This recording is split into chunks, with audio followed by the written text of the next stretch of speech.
तो जितने भी माय डियर हैं आप लोग स्टाफ नर्स की तैयारी कर रहे हैं कर रही हैं, सबको वेलकम है आज की इस वीडियो में। क्योंकि आपको पता है कि बिहार में बहुत बड़े मात्रा में 11,389 पदों पर बहाली निकाली गई है। तो ऐसे में मैं आप सभी को बता दूं कि प्रतिदिन सुबह 7 बजे आपका एक अच्छे लेवल की थ्योरी कंसेप्ट वाला वीडियो डलता है और शाम में 6 बजे आपका यह MCQ का सीरीज चलता है। मकसद इस चैनल का साफ़ है, पिछले 3 सालों का एक्सपीरियंस है। बहुत सारे बच्चों ने सिलेक्शन लिया, बहुत सारे बच्चों ने जो है पास आउट हुआ। GNM ANM सबको अच्छे से पढ़ाई कराया जा रहा है। आज की इस वीडियो में मैं यह 6ठे नंबर का MCQ का वीडियो लेकर आया हूं। इससे पहले 5 वीडियो 50-50 क्वेश्चन का डल चुका है। नहीं आप देखते हैं तो ज़रूर जाकर देखिए। अभी स्टार्टिंग है। यह वीडियो जो अभी 6ठा नंबर का है, आने वाला समय में यह आपका 40-50 नंबर पर हो जाएगा तो फिर मुश्किल होगा आपको देखना। तो अभी स्टार्टिंग से देखिए, हर एक दिन नए नए क्वेश्चन आएंगे।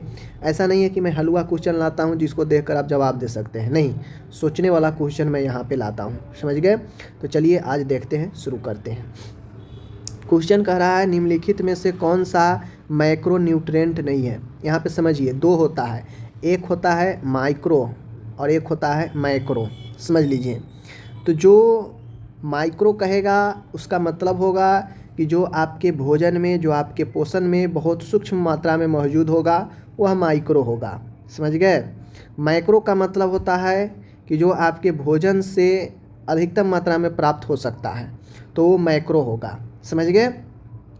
तो आप खुद यहाँ पे समझे कि इसमें माइक्रो न्यूट्रिएंट नहीं है, मतलब माइक्रो के बारे में पूछ रहा है। जो मैक्रो नहीं होगा वो माइक्रो होगा। तो प्रोटीन, फैट, विटामिन, कार्बोहाइड्रेट।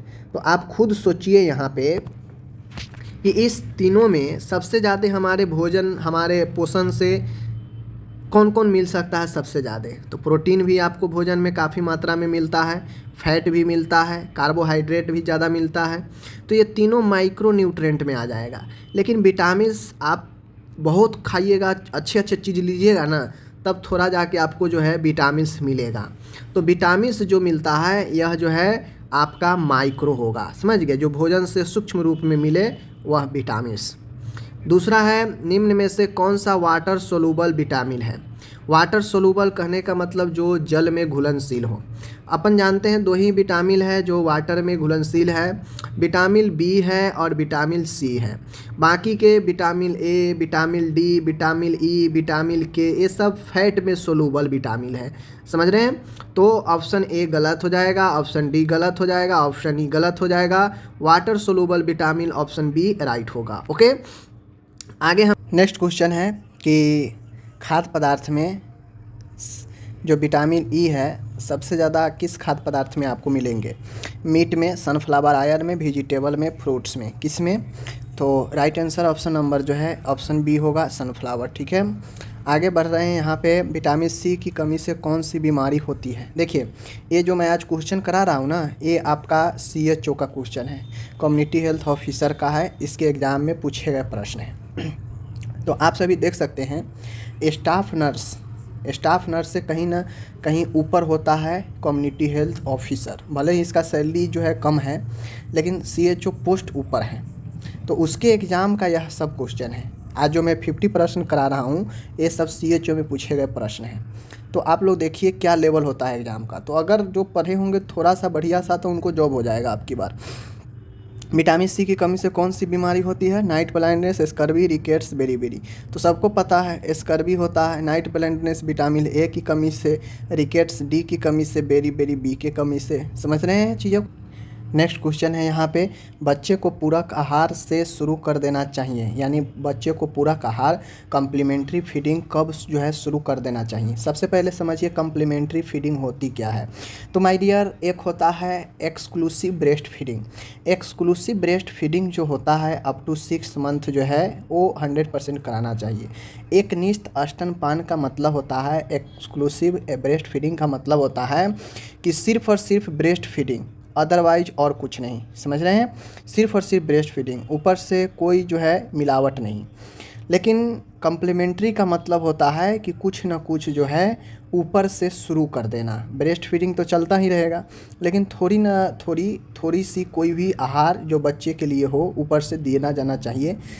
कब से शुरू करना चाहिए, यही कम्प्लीमेंट्री फीड होता है। ठीक है, पैदा होते ही 6 माह उम्र पर, 1 वर्ष उम्र पर, 2 वर्ष उम्र पर। तो राइट आंसर जो होगा अपन वो ऑप्शन नंबर जो है बी होगा, 6 माह के ऊपर। ठीक है, आगे है नेक्स्ट क्वेश्चन, निम्नलिखित में से कौन सा जो है, देख लीजिए, निम्नलिखित में से कौन सा पोषक तत्व टिश्यू रिपेयर के लिए आवश्यक होता है। ऊतकों के रिपेयर करने के लिए कौन सा जो है आवश्यक पोषक तत्व है। विटामिन, कार्बोहाइड्रेट, फैट एंड यहाँ पे प्रोटीन, कौन सा होगा। तो माय डियर राइट आंसर जो होगा ऑप्शन नंबर डी, प्रोटीन जो होता है, यह प्रोटीन जो है आपको पोषक तत्व जो है यह टिश्यू रिपेयर करता है। ठीक है, याद रखिएगा। तो ये नेक्स्ट क्वेश्चन है यहाँ पे, निम्नलिखित में से कौन सा लक्षण डेंगू बीमारी का नहीं है। देखिए कौन सा क्वेश्चन जो है, क्वेश्चन पूछ रहा है कौन सा लक्षण डेंगू बीमारी का नहीं है। तो डेंगू बीमारी में क्या होता है क्या नहीं होता है, अगर वो पता है तो आप पकड़ लेंगे। ठीक है, तो तेज़ बुखार, ओके, हल्का बुखार, आँखों में दर्द, जोड़ों में दर्द। तो हल्का बुखार जो है नहीं होता है लक्षण, बाकी सब जो है होता है। समझ गए, याद रखिए।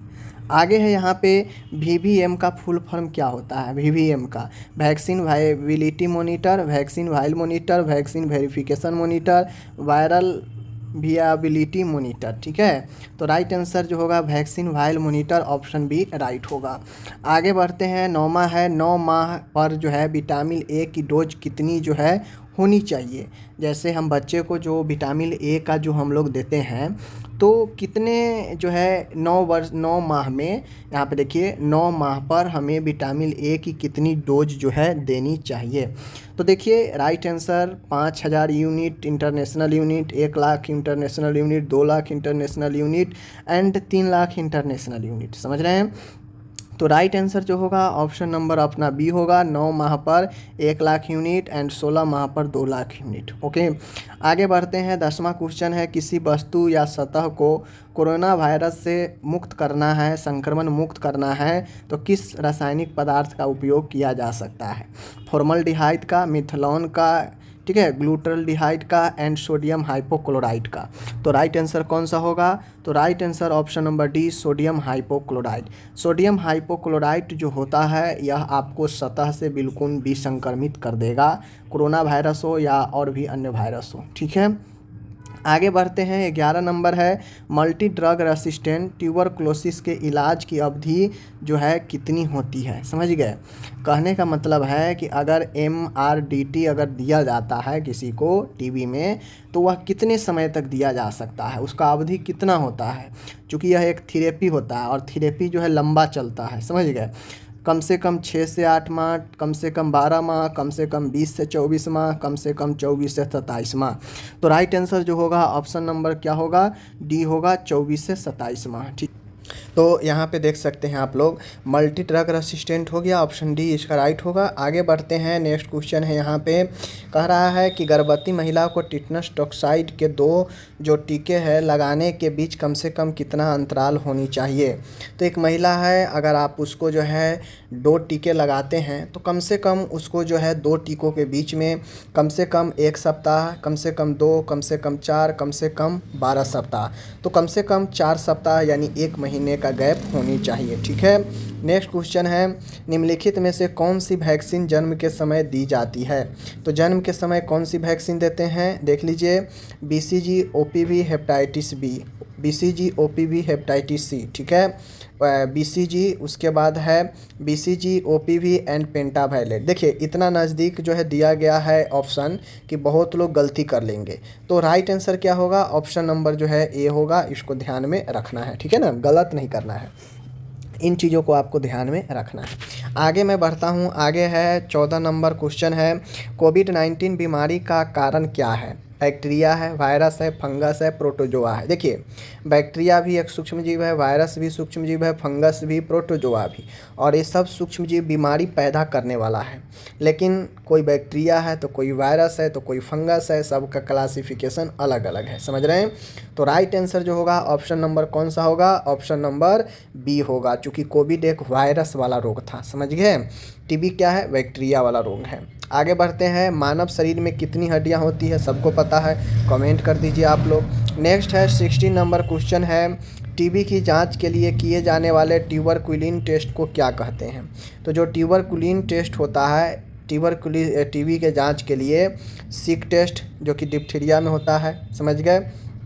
उसके बाद Mantoux test, VDR, ELISA test. My dear VDRL जो कि आपको सिफिलिस वगैरह का पकड़ना हो, यौन रोग को, तो वीडीआरएल टेस्ट करवाते हैं। सिक डीपीटी में टेस्ट होता है, मॉन्टेक्स टीबी में टेस्ट होता है, ठीक है, तो याद रखिएगा। आगे बढ़ रहा हूँ, 17 क्वेश्चन है, मानव शरीर में सबसे बड़ी ग्रंथि कौन सी है। लार्जेस्ट ग्लैंड सबको नहीं जानता है, पैंक्रियाज पता है आपको, इंसुलिन जो है सीक्रेट करता है बॉडी के लिए, समझ गए। लीवर है, उसके बाद लीवर ही सबसे बड़ा ग्लैंड है।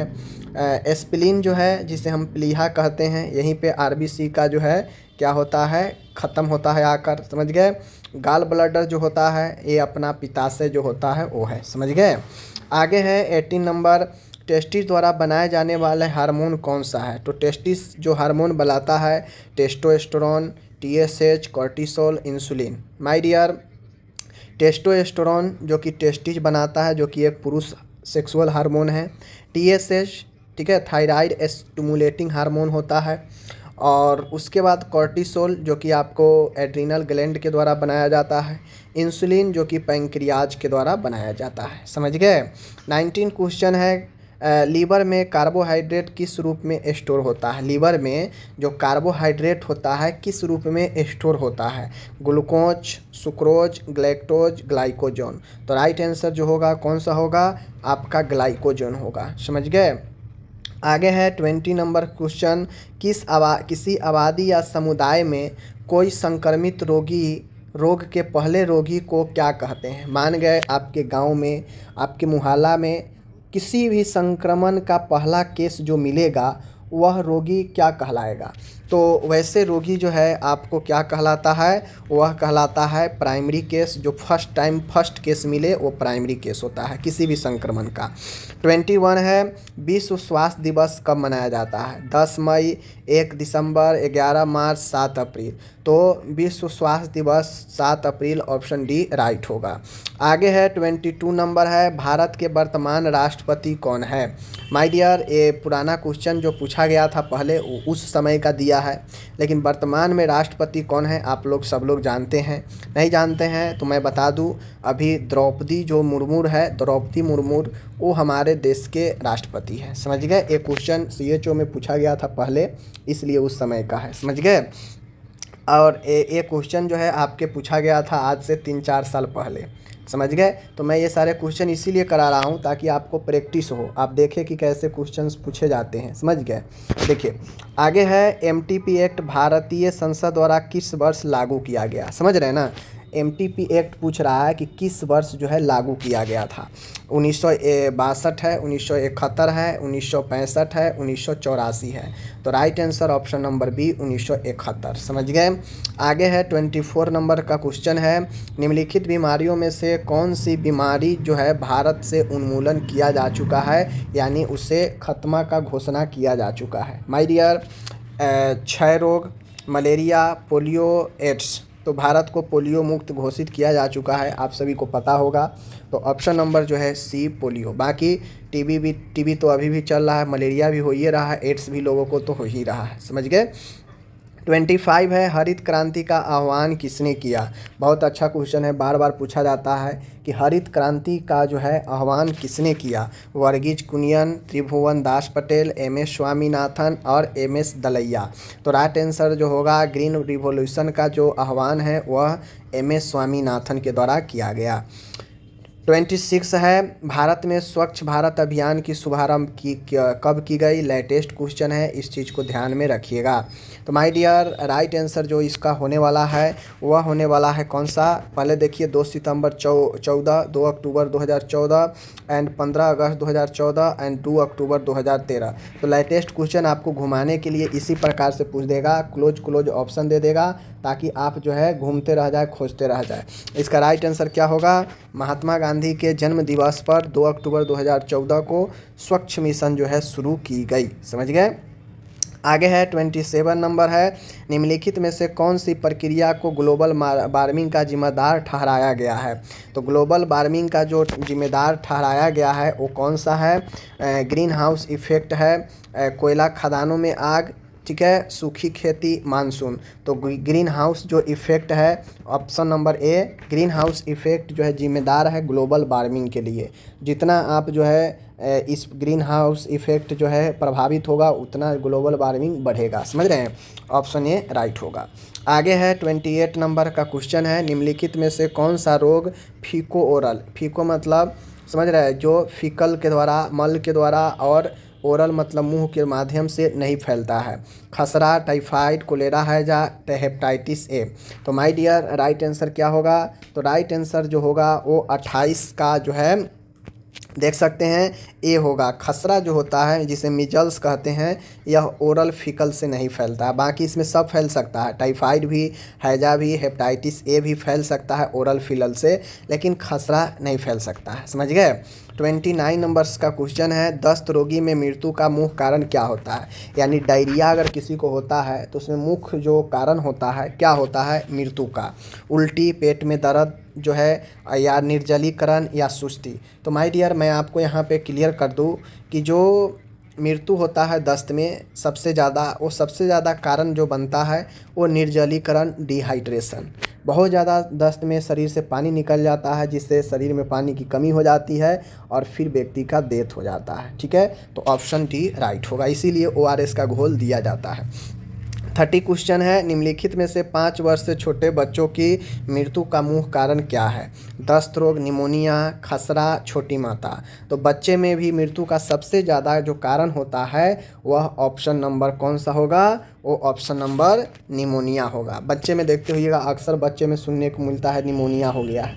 निमोनिया बेसिकली फेफड़े का ही एक जो है डैमेज पार्ट होता है, जिसमें फेफड़ा संक्रमित हो जाता है। समझ गए? निमोनिया। आगे बढ़ता हूँ, 31 क्वेश्चन है, बच्चों में समान कैपिलरी रिफिल समय, नॉर्मल कैपिलरी टाइम कितना होता है? बहुत इंपॉर्टेंट क्वेश्चन है। नॉर्मल कैपिलरी टाइम कितना होता है ये पूछ रहा है। समझ गए? तो नॉर्मल कैपिलरी टाइम जो होगा वो होगा कौन सा? वो होगा 1 से 3 सेकेंड, 1 सेकेंड से कम, 3 सेकेंड से कम, 5 सेकेंड से कम, 7 सेकेंड। तो right answer option number 3 second से कम होता है normal capillary time. Next question कहता है कि आप एक 6 महीने के बच्चे को विकास का यानी ग्रोथ का आप जो है असेसमेंट कर रहे हैं, आकलन कर रहे हैं, देख रहे हैं। ठीक है, समानता निम्नलिखित में से आप क्या उम्मीद कर सकते हैं? मतलब एक 6 महीने के बच्चा है, उसके आपको विकास का आकलन करना है कि इसका विकास में क्या जो है परिवर्तन हो रहा है, क्या देख रहा है। तो आप क्या उम्मीद कर सकते हैं 6 महीने की उम्र पर कि वह कितने तक विकास कर सकता है? ठीक है, क्या परिवर्तन उसमें हो सकता है? तो देख लीजिए, बच्चा छोटे वाक्य बोल सकता है, बच्चा चम्मच से स्वयं जो है खाना खा सकता है, बच्चा जो है स्वयं बैठ सकता है, बच्चा स्वयं उठकर खड़ा हो सकता है। तो देखिए, बच्चा 6 महीने पर के उम्र पर छोटे वाक्य नहीं बोलता है, बच्चा स्वयं से खाना नहीं खा सकता है। ठीक है, 6 महीने की उम्र पर बच्चा जो है स्वयं उठकर खड़ा नहीं हो सकता है, ये भी गलत है। तो राइट आंसर ये होगा, बच्चे स्वयं से जो है बैठना शुरू कर देता है 6 मंथ के उम्र पर। आगे बढ़ते हैं, नेक्स्ट क्वेश्चन है, भारत में जन्म के समय नवजात का वजन सामान्यतः कितना होता है? हमसे पूछ रहा है इंडिया में जो नॉर्मल वेट होता है जन्म के समय बच्चे का, वो कितना हो सकता है? 1.5 से 2.5 किलो, 2 से 3 किलो, 2.5 से 3.5 किलो एंड 3 से 4 किलो। तो राइट आंसर जो होगा अपन, और राइट आंसर क्या होगा? ऑप्शन नंबर क्या होगा? सामान्यतः जो होता है वह आपका 2.5 से जो है, यहाँ पे देख लीजिए, सामान्यतः इंडिया में पूछ रहा है तो इंडिया में 2 से 3 किलो। समझ गए? ऐसे नॉर्मल कितना होता है? नॉर्मल 2.5 kg एवरेज माना जाता है। समझ गए? आगे बढ़ते हैं, 34 है, जब कंगारू मदर केयर KMC प्रदान की जाती है तो तो वह कम से कम कितने समय के लिए प्रदान की जानी चाहिए। यानी KMC kangaroo mother care cum से कम कितने समय के लिए हम देते हैं, समझ गए। कंगारू मदर केयर को स्किन टू स्किन जो है, स्किन टू स्किन टच भी कहते हैं, समझ गए, जिसमें माँ अपने सीने से बच्चे को लगाकर रखती है, समझ गए। कम से कम 15 मिनट, कम से कम 1 घंटे, कम से कम 3 घंटे, कम से कम 6 घंटे। तो राइट आंसर क्या होगा, राइट आंसर जो होगा माय डियर वह ऑप्शन नंबर क्या होगा, ए ऑप्शन डी होगा। 34 जो है ऑप्शन डी होगा, कम से कम 6 घंटे। ओके, आगे है 35 है, लेबर रूम का तापमान सेंटीग्रेड में कितना होना चाहिए। 20 से 24, 26 से 28, 28 से 30 एंड 34 से 37। तो राइट आंसर क्या होगा, राइट आंसर जो होने वाला है वो ऑप्शन नंबर बी होगा। ठीक है, 25 से भी अगर रहता 30 तो हम इसको किले मारते, समझ गए। 26 से 28 है तो ऑप्शन बी होगा राइट। ओके, आगे बढ़ रहे हैं 36 है, निम्नलिखित में से कौन सा इम्यूनोग्लोबिन मानव के दूध में पाया जाता है। या आपसे डायरेक्टली ये भी पूछ सकता है कि कौन सा इम्यूनोग्लोबिन जो है माँ के स्तन दूध में पाया जाता है, समझ गए। तो IgG, IgM, IgA and IgA, 2 bar IgA दिया गया है, ठीक है ना, यहाँ पे ध्यान दीजिएगा। राइट आंसर जो होगा वो होगा अपना कौन सा, ऑप्शन नंबर जो है सी और डी। IgG जो हो, IgA जो होता है यह जो है इम्यूनोग्लोबिन मानव में पाया जाता है दूध में। आगे है 37 है, BCG वैक्सीन का इंजेक्शन किस प्रकार लगाया जाता है। माय डियर, जो आपका BCG का वैक्सीन होता है वह आपका इंट्राडर्मल, सबक्यूटेनियस, इंट्रामस्कुलर, इंट्रावेनस।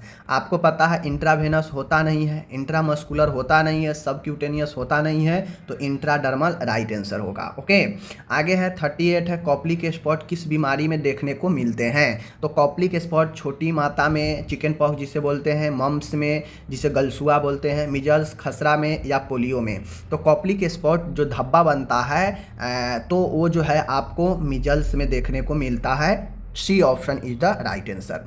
आगे मैं बढ़ता हूँ, यहाँ पे 39 है, समेकित बाल विकास सेवाएं योजना ICDS स्कीम के लाभार्थी कौन है। ठीक है ना, यानी ICDS जो स्कीम है इसमें किसको किसको लाभ मिलता है। 6 वर्ष से छोटे बच्चे, गर्भवती तथा स्तनपान कराने वाली महिलाएं, बुजुर्ग व्यक्ति। तो राइट आंसर जो होगा वो होगा समेकित बाल विकास योजना में 6 वर्ष से कम बच्चे और गर्भवती और स्तनपान कराने वाली महिलाओं को यह सेवा दिया जाता है। ऑप्शन डी राइट होगा। 40 क्वेश्चन है, निम्नलिखित में से कैल्शियम का सबसे बढ़िया स्रोत क्या है। मांस, फल, दूध जो है सब्जी। तो राइट आंसर क्या होगा, राइट आंसर जो होगा जितने भी दूध होते हैं डेयरी प्रोडक्ट कैल्शियम का अच्छा स्रोत माना जाता है। ओके, आगे बढ़ते हैं 41 है, प्रसवोत्तर यानी पोस्टपार्टम हेमरेज यानी प्रसव के बाद जो रक्तस्राव होता है उसमें कौन सी दवा काम में नहीं ली जाती है। यानी पूछ रहा है कौन सी दवा काम में नहीं ले जाती है, समझ गए। तो देखिए ऑक्सीटोसिन काम में ली जाती है, ये बातें सही है। उसके बाद है मेथर्जिन भी लिया जा सकता है और मिसोप्रोटोसोल भी लिया जा सकता है, लेकिन मीफेप्रिस्टोन ये आपका गलत हो जाएगा। 41 के सी मिफोप्रेस्टिन जो दवा है यह पोस्टपार्टम हेमरेज में काम में नहीं आता है। आगे है 42 नंबर का क्वेश्चन है, प्रसव की संभावित तिथि एक्सपेक्टेड डेट ऑफ डिलीवरी जिसे हम लोग EDD बोलते हैं, पता लगाने के लिए पिछली महामारी के पहले दिवस से कितने दिन जोड़ने चाहिए। एक क्वेश्चन अच्छा है, इस पर डायरेक्टली सवाल भी पूछ सकता है आपसे, या आपसे जो है डायरेक्टली ये भी पूछ सकता है, समझ गए। तो आपका राइट आंसर क्या होगा, 9 माह, 9 माह 2 दिन, 9 माह 7 दिन, 9 माह 14 दिन। तो जो आपका महामारी का जो दिवस होता है उसमें हम लोग 9 माह 7 दिन जो है ऐड करते हैं, तब जाके जो है एक्सपेक्टेड डेट निकल जाता है डिलीवरी का। आगे है गर्भवती महिला में समान रेट कितनी होती है श्वसन दर का। मतलब ये गर्भवती महिला होती है तो उसमें जाहिर सी बातें हैं कि उसका जो श्वसन दर होगा या पल्स रेट होगा ये सब बढ़ जाता है, ठीक है। तो यह सामान्यतः हम लोग जानते हैं कि जो श्वसन दर होता है एक नॉर्मल व्यक्ति में 16 से 18 होता है, ठीक है, हम लोग नॉर्मल मानते हैं। तो गर्भवती महिला में ये चीज़ें बढ़ जाती है, समझ गए, ये चीज़ें जो है आपको बढ़ जाएंगे। और ये बढ़ने के साथ में आपका 12 से 16, 18 से 20, 18 से 24 या 20 से 24। तो देखिए ये चीज़ें आपको डिपेंड करता है कि महिला का सिचुएशन कंडीशन क्या है। नॉर्मल हम 18 से 24 मान के चल सकते हैं कि एक महिला में श्वसन दर बढ़ने पर प्रेगनेंसी में ये चीज़ें हो सकती है। फीटोस्कोप से फीटल हार्ट साउंड गर्भधारण के कितनी अवधि के बाद सुनी जा सकती है। कहने का मतलब है माय डियर कि एक बच्चा है, गर्भ के अंदर पल रहा शिशु है, फीटस है, भ्रूण है, उसके फीटल हार्ट साउंड यानी उसके हार्ट को सुनना है, उसके आवाज़ सुनना है हार्ट को, तो कितने अवधि के बाद जो है हम फीटोस्कोप के द्वारा ये सुन सकते हैं।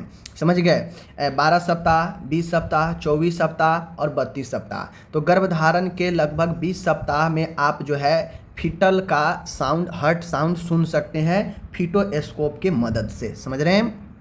आगे है 45 है, रक्त में हीमोग्लोबिन की मात्रा कितने से कम होने पर गर्भवती महिला को एनीमिया कहा जाता है।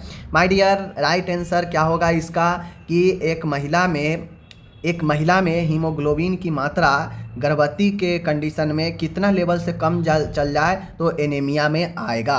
13, 12, 11 एंड 10। तो एक महिला में 11 से अगर कम चला जाता है तो उसे हम लोग एनीमिया मानते हैं। किस कंडीशन में? आपका यहाँ पे प्रेगनेंसी के कंडीशन में, क्योंकि बच्चे को भी तो सप्लाई करना रहता है। तो अगर 11 से कम होगा तो बच्चे को भी देना है, तो महिला के लिए खतरा हो जाएगा। और नॉर्मल कंडीशन में अगर 11 आ जाता है तो लोग हल्का फल्का उसको कम मानता है कि चलो हल्का फल्का कम है। समझ गए ना। नॉर्मल कंडीशन में 11 पर तो एनीमिया नहीं माना जाता है। ये चीज़ें हैं, समझ गए। आगे है 46 है, IUCD का क्या तात्पर्य है। IUCD का क्या तात्पर्य है? IUCD क्या तात्पर्य है? इंट्रायूटेरिन कंट्रोल डिवाइस, गलत। इंट्रायूटेरिन कॉपर डिवाइस, गलत। इंट्रायूटेरिन कंट्रासेप्टिव डिवाइस, ये सही है। ऑप्शन नंबर सी राइट है। आगे बढ़ते हैं 47 है, समानता फीटल हार्ट रेट कितनी होती है। तो समानता फीटल हार्ट रेट हमसे पूछ रहा है, यानी बच्चा जो भ्रूण है, जो गर्भ में है, उसका हार्ट रेट समानता कितना होता है। 60 से 80, 100 से 120, 120 से 160 प्रति मिनट, 160 से 180 प्रति मिनट। तो देखिए जो बच्चा भ्रूण होता है उसका हार्ट रेट काफ़ी ज़्यादा होता है। तो ऑप्शन सी 120 से 160 प्रति मिनट, जबकि एक नॉर्मल इंसान में हार्ट रेट कितना होता है आप लोग कमेंट कीजिए। 48 नंबर का क्वेश्चन है कि प्रत्येक प्रसव के पहले जांच में निम्नलिखित जांचें की जानी चाहिए। मतलब प्रसव लेबर से पहले कौन कौन सी जांचें जो है प्रत्येक जांच में करनी चाहिए। कौन कौन सी जांचें? आपके ऑप्शन है हीमोग्लोबिन, यूरिन शुगर, STG। ठीक है, हीमोग्लोबिन, यूरिन शुगर और urine albumin, haemoglobin, blood sugar, urine sugar, haemoglobin, urine sugar, HPL। ठीक है। तो राइट आंसर क्या होगा? तो राइट आंसर जो होगा वो ऑप्शन नंबर बी होगा, हीमोग्लोबिन, यूरिन शुगर और एल्बुमिन। एल्बुमिन से पता चलता है कि कितना प्रोटीन तो नहीं निकल रहा है बॉडी से, तो उससे जो है पता चलता है। समझ गए। आगे है 49 नंबर है, एक गर्भवती महिला को 4 माह के गर्भ पर टिटनस टॉक्साइड यानी टीटी का टीका दिया गया है। समझ गए, पहला टीका लगा था। अब वह 8वें माह में जांच हेतु आई है, आप टीटी के टीके के बारे में क्या निर्णय लेंगे। मानिए आप नर्स है, आपके पास कोई महिला 4 महीने के प्रेगनेंसी के साथ में आई है और वह अभी तक टिटनेस के कोई टीका नहीं ली है और चौथे महीने पर वह पहली टीका लेगी। तो 8वें महीने में अगर वो फिर से आती है तो आप टीटी के टीके के बारे में क्या सोचेंगे। जबकि आप जानते हैं कि टीटी के जो टीके होते हैं वह 1 महीने के अंतराल पर आप दूसरा टीका दे सकते हैं। समझ गए। 2 टीके के बीच 1 मंथ की जो है आपको इंटरवल अंतराल होनी चाहिए। समझ रहे हैं। तो आप क्या निर्णय लेंगे? टीटी का टीका नहीं लगाएंगे, टीटी का दूसरा टीका लगाएंगे, टीटी का 0.5 ml की जगह 1 ml टीका लगाएंगे। आज टीटी का टीका लगाएंगे और महिला को 15 दिन बाद टीटी के एक और टीके के लिए बुलाएंगे। तो आप खुद निर्णय लीजिए। इसी टाइप से क्वेश्चन आपके एग्जाम में आएंगे थ्योरिकल। समझ गए। मैं बता दूं, देखिए हम लोग जानते हैं कि 1 महीने के अंतराल पर दूसरा टीका दे सकते हैं। तो चौथा महीना पर वो टीका ली थी और 8वें महीने में फिर से आई है, तो क्या हम टीटी के टीके दे सकते हैं कि नहीं दे सकते हैं? बिल्कुल दे सकते हैं। 1 महीने के तो अंतराल होनी चाहिए, लेकिन यहाँ पे 4 महीने की अंतराल है, तो हम दूसरा टीका लगाएंगे। ये भी गलत और ये तो बिल्कुल ही गलत। समझ गए। आगे है 50 क्वेश्चन है, हीमोग्लोबिन की मात्रा जांचने के लिए क्या इस्तेमाल किया जाता है। माय डियर, राइट आंसर क्या होगा? तो यहाँ पे समझिए, right answer NaCl, Na/10 HCl, NoACl और NOH। देखिए सोडियम जो आपका हाइपो ऑक्साइड होता है, इसका राइट आंसर जो होगा ऑप्शन नंबर डी होगा, NaOH। इसका इस्तेमाल हीमोग्लोबिन के जाँच में किया जाता है। 51 है। और आज का यह क्वेश्चन आपके लिए है, आप लोग कमेंट करके बताइए, ये पढ़ा भी चुके हैं कि गर्भवती महिला को कौन से संक्रमण के लिए जांचना चाहिए, कौन से संक्रमण के लिए जांच की जानी चाहिए। HIV, hepatitis A, syphilis, HIV, hepatitis B, syphilis, HIV, hepatitis C, syphilis, HIV, hepatitis E, syphilis, इनमें से कौन सी जांच है गर्भवती महिला के लिए जो है की जानी चाहिए। आप लोग कमेंट कीजिए। और इसके साथ ही हम यहाँ पे आज विदा लेते हैं। और आप लोग बताइए कि क्लास आप लोग को कैसा लग रहा है, और कमेंट करके बताइए। डेली 6 बजे यह वीडियो आपका आता है। ठीक है, धन्यवाद।